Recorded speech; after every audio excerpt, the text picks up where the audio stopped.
பஞ்சாமிர்தம் எப்படி செய்யலாங்கிறத பார்ப்போம். அதுக்கு ஒரு பழுத்த வாழைப்பழமும், பேரிச்சம்பழம், நாட்டு சர்க்கரை, பலாப்பழம், கிஸ்மிஸ், அதுக்கப்புறம் கல்கண்டு கொஞ்சமாக எடுத்து வச்சுருக்கிறேன். அப்புறம் கொஞ்சம் தேனும், கொஞ்சமாக ஏலக்காயையும் பொடி பண்ணி எடுத்து வச்சுருக்கிறேன்.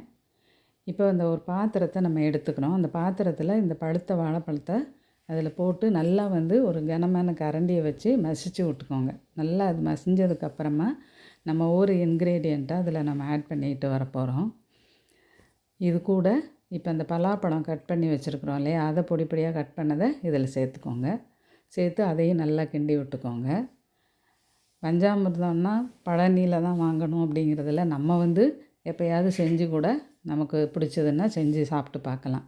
இப்போ இந்த பழத்தை சேர்த்து நம்ம நல்லா கிண்டினதுக்கப்புறம் இது கூட பேரிச்சம்பழத்தை சேர்த்துக்கோங்க.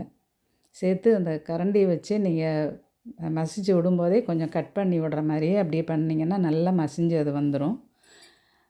இது கூட நாட்டு சர்க்கரை எடுத்து வச்சுருக்கிறத கொஞ்சம் கொஞ்சமாக போடுங்க. இனிப்புக்கு தகுந்த மாதிரி நம்ம அதை போட்டுக்கலாம்.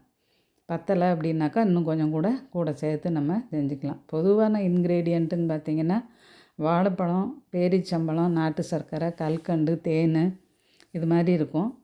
நம்ம சீசன் பலாப்பழம் கிடைக்கிற சீசனாக இருக்கிறதுனால கொஞ்சம் பலாப்பழம் சேர்த்துருக்குறேன். சிலர் கொய்யாப்பழம், ஆப்பிள்லாம் செய்கிறாங்க. நான் ரொம்ப ஃப்ரூட்ஸ் அதிகமாகவும் சேர்க்காம, அதே சமயத்தில் அந்த பஞ்சாமிர்தம் என்ன கன்சிஸ்டன்சியில் இருக்குமோ அந்த கன்சிஸ்டன்சியாக சேர்த்துருக்குறேன். ஒரு 5 பொருளோட கலவை தான். இப்போ தேன் சேர்த்துருக்குறோம். 2 டீஸ்பூன் தேன் சேர்த்துக்கோங்க. இந்த 5 பொருளோட கூட வாசனைக்காகவும் டேஸ்ட்டுக்காகவும் நம்ம 1, 2 கூட சேர்த்து இந்த மாதிரி செய்கிறோம். இப்போ கல்கண்டு, கிறிஸ்டல் கல்கண்டு போட்டாச்சு. கொஞ்சமாக இந்த ஏலக்காய் பொடியையும் போட்டுட்டேன். இப்போ 1 ஸ்பூன் நெய் ஊற்றிக்கோங்க. எல்லாமே வாசனைக்காக தான். 1 ஸ்பூன் நெய்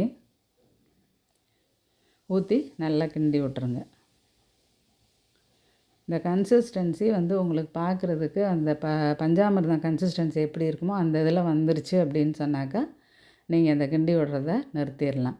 இது ஊற இந்த பலாப்பழமும் சாஃப்டாகி நல்லா வந்துடும். ஒரு 2 நாளில் உங்களுக்கு ரொம்பவே எல்லாம் சாஃப்டாகி இருக்கும். நீங்கள் சாப்பிடலாம்.